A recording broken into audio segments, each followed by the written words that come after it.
Bonsoir, bonjour, c'est Ede Congo Basango Télévision. Comme toujours avant de commencer notre émission, nous disons merci à Dieu. Nous disons merci à nos chers abonnés et téléspectateurs qui nous suivent partout dans le monde et en RDC. Bande Konanga, soyez les bienvenus. À la une, chers téléspectateurs, Bandeko et Oyokaka Fachi en direct à Davos, na Suisse. Il est arrivé à Zalaki Akeyin na aéroport par la ministre des Affaires étrangères, Kai Kwamba. Et puis, il y a une délégation à Zana Mamana Bissou, et Bazaïba. Il y a un niveau environnement, Bandeko, Banda, Kenek Nekib, na ministre des Finances, Oyokaka Masolo Kito. Pourquoi Davos? Qu'on n'est pas massolé bêta maka économie à monde et pas massolé n'be économie et tambolaka et puis biso za parmi ba pays ba tekaka ba biloka cher. Malgré tous ces pays pauvres, tous ça parmi ba pays et tekaka biloka talo ba mineri. Bazana besoin ko sola na biso ndeni ba koya ba économie na mboka na biso. Alors, fachi toujours la blonde à fazan azala. Mais boye bête ba pays nyonso ba kozala. Eza les États-Unis. De éviter sur Donald Trump à Kozala ou bien secrétaire d'État américain monté à Kozala. Ouais, il y a Trump. Parce que Trump a servi l'administration à l'Obango à Kozala. Mais l'autre, l'Oba aux animes. Que situation à Bissou. Où tout ça à l'Est. Kagama Kozala, kuna. Ma sole kotoka lisusu. Tala, bandeko. Et pas nyoso facha Kozala. Kagame kozala kaka mal à l'aise. Et puis ne fatia est déjà boui. Kagame n'invite soit koya. Nandimite. Aoyate. Pas ça c'est déjà fautif. Baba pays se va condamner Kagame. Alors, le président Félix est arrivé lundi 20 janvier à Davos en Suisse pour participer à la 55e édition du Forum économique mondial. Selon des sources à la présidence, 4 ministres sectoriels accompagnent les chefs de l'État. Il s'agit du ministre d'État aux Affaires étrangères Thérèse Kaikwamba, ministre de l'Environnement Eva Zaïba, ministre des Finances Doudou Fwamba et celui des Mines Kizito Paka Bumba. Bangwana bazama clé na vente na biso na RDC. Alors, les mêmes sous rapportent que cette conférence mondiale prévue du 20 au 24 janvier réunit plus de 2500 participants. Ces rencontres annuelles constituent un des événements Oyokakami Nene. Yako Sakanate. Arrivé kuna masole ko betama ndeka toloba ne bandeli et les participants recrutés dans différentes sphères du pouvoir c'est pour échanger leur façon de voir le monde. Bako solola et puis le président élu des États-Unis se réinstalle à la Maison Blanche et puis toyebieti Donald Trump a kokoya comme Efungwami y est déjà s'installer dans Akoya. Les partis à ce forum de 5 jours ont pour objectif entre autres de trouver des solutions concrètes. Les divers problèmes comme la pauvreté, les inégalités, les changements climatiques ou les tensions géopolitiques. Cet événement majeur dans le monde, l'économie et la politique peuvent avoir des répercussions.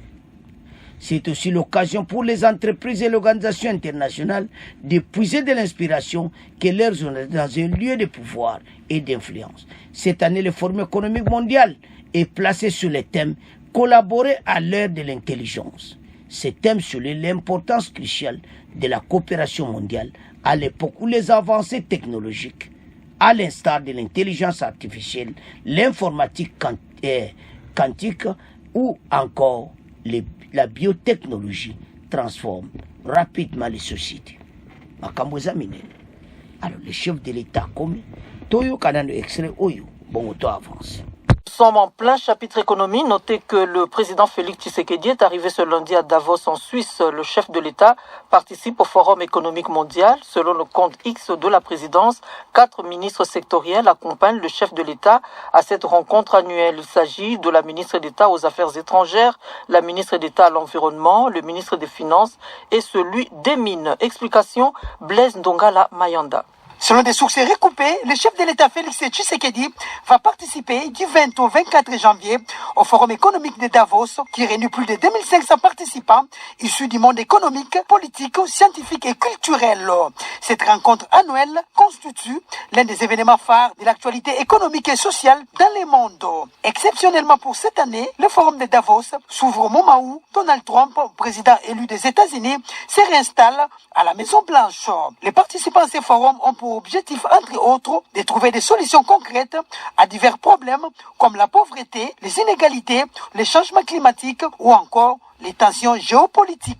Cet événement majeur dans le monde économique et politique peut avoir des répercussions concrètes et influencer les politiques publiques des différents pays participants. C'est aussi l'occasion pour les entreprises et les organisations internationales d'épuiser l'inspiration quant à leur orientation dans un lieu de pouvoir et d'influence où se jouent les grandes décisions qui façonnent l'avenir collectif.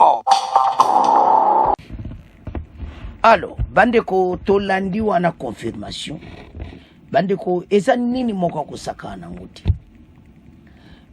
Économiquement, pays na biso eza riche. Faut eba. Na banini aboyi. Fachi a komita la pays est changé. Quand les ala qui me l'era kabila, tala fachi nda bon, c'est même avion oyo. Makambo bela mike pa na biso eza ime kozanga. Mais fachi mutaye adieu avion oyo abongisi yango to komi na avion na biso moko président de la République nyonso akoya après fachi aza okota na avion oyo. C'est ça la fierté du pays. Alors ba dossier kuna bandeko na ngai eza ya kosakana te à Davos. Ba ko traiter ba dossier économique. Plus de 2500 participants et puis ba lobby Trump akozala. Donc Trump na Davos masole kozala po akoya. Passe ba président nyonso bakozala presque. Ba Macron tout c'est moi. Donc ba so ayeta ko tinda haute personnalité na ba. Alors Kagame akoluka ya. Mais na éviter ndene ko yinda so Kagame akomi ndenge nina kodinda kuna. Alors Kagame a Davos to kotala ndenge masole zo leka to yeba comment ndene koleka. Mais makambo Rwanda RDC kozanga te. Partout pas tokenda ka fachi soit du parole akoloba sirango. Allume économie na RDC ça dérangé par l'agression rwandaise.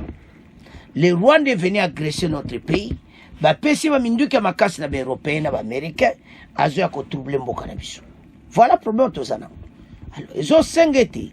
Ba nyonso ba comprendre que la présence à Fachi à Davos eza masolo kitoko. Pays oyo yebani mokili mobimana na côté richesse économie. Donc il y a un ministre des finances à présent et puis ba masolo ko zana ministre ba minéré à présent parce que tokolo basir ba minéré na biso comment ne toko teka yango et comment Kagame azoya ko yiba ba minéré na biso et ko loba makuna na Davos Kagame ko ka soni na ndimite ka ozo courage ko ya mais na ebike normalement il faut azala pombalele ki azalaka autour de la table baturaki ba question ko sakanati na président secrétaire d'état américain donc balo pe na ebike akozala total nde koleka na Davos e yinda kaka Kagame akozali mili alors bana mboka fachi na Davos masolo kitoko soki Trump akozala tête à tête alors bana mboka c'est à ce point donc comment clôturer mission na biso vous continuez ko s'abonner au revoir à la prochaine.